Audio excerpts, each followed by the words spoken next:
Yan, nakaipon na naman tayo ng maraming bottles. So, mabibenta na naman natin to para may kapalit na pera, 'di ba? So, ayan, nag-iipon ako ng mga cans, plastic bottles, tsaka yung mga babasagin. Ayan, kung makikita nyo. So, ito na nga, sinusort ko na or hiniwalay ko na yung mga bottles, mga cans, at saka mga babasagin. So, marami na yan kasi inisip ko, instead na itapon, ipunin na lang para may kapalit na pera. Kasi, bawat bottles, bawat cans, binabayaran dito. Kaya, maganda na yung mag-ipon, di ba? Sayang naman ang pera. Ito na, naayos na namin. Hindi na kami nakapag-video nung ginagawa namin kasi na busy na after mag-clean ng mini garden. Ginawa tong recycle, so glasses, mga bottles to. Tapos ito, mga plastic bottle. Tapos ito, can. So, ayan na, ilan to?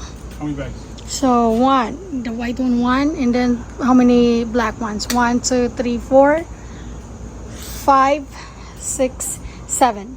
So, 7 na cans yan and plastic mix. Pero na, of course, na-organize na namin or na-sort na namin. And then yung, bottles na babasagin. So, ayan, nagawa na namin. Di na kami nakapag-video or time-lapse kasi nga, busy na. So, bukas, na namin sa junk shop. Yay! Magkano kaya nga abutin nito? Let's see.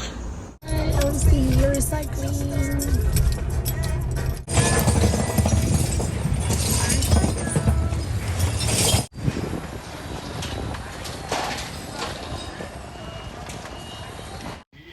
So, ito naman yung mga prices niya. So, kung makikita niyo, di ba? Sayang naman kung itatapon yung ganyan yung prices. Mga naipon natin. Yan. Yan. Yan. Ayan. Yan. Yan. Yan. Yan. Yan. At ito. So, tingnan nyo. Look at some of these. And you can... Okay.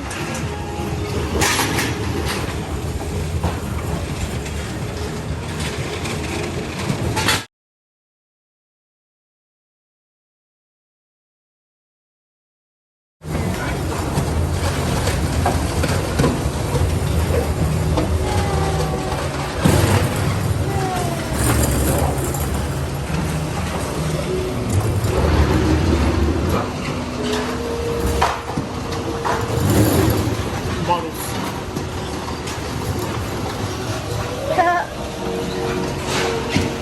Take a picture of that too. Yeah, I know.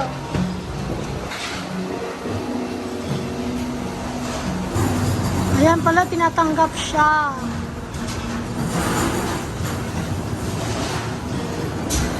Tapos ito naman ang working hours nila. Monday to Sunday, meron lang changes sa time. So, ayan yung harap nila. So, di ba ganda yan. Yung sa cashier area. So, yeah. Ay, so nice.